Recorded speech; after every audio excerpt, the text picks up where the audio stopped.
in the days when Israel had grown rich and forgotten its soul, the word of the Lord came to a man named Hosea. The land was sick with faithlessness, turning from the God who had delivered them, chasing after idols of wood and stone. In the midst of this spiritual adultery, God gave Hosea a command that would break his heart and become his life's message. "Go," the Lord said, "and take for yourself a wife of harlotry, for the land commits great harlotry by forsaking the Lord." This was not just a command, but a living parable Hosea was called to embody.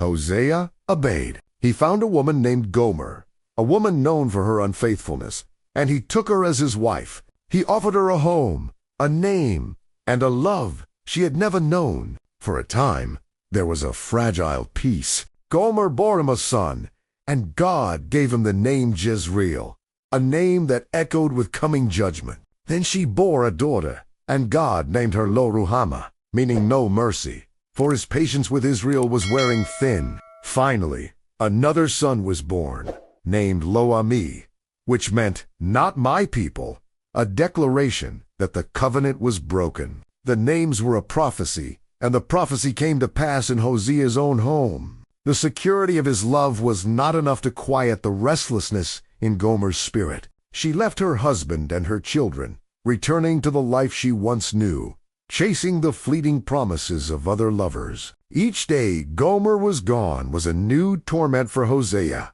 a living embodiment of the pain God felt as his chosen people. Israel betrayed their covenant with him, running after false gods that would only use and discard them. Hosea's private agony was a public sermon on the heartbreak of God.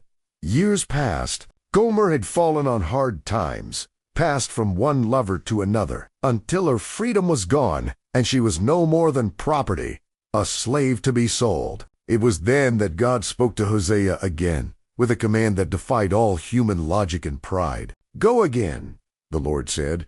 "Love a woman who is loved by another man and is an adulteress, even as the Lord loves the children of Israel, though they turn to other gods." This was the call not just to forgive, but to actively, sacrificially redeem. So Hosea went. He found Gomer in her disgrace and bought her back. He paid the price for her redemption, 15 shekels of silver and a measure of barley. He did not bring her back to condemn her. He brought her back to love her. "You must dwell as mine for many days," he told her gently. "You shall not play the harlot or belong to another man. So will I also be to you." This was not just the story of a prophet and his unfaithful wife. It was the story of God and his people, a story of a love so deep it pursues, a grace so powerful it and a promise that even when we are faithless, he remains faithful.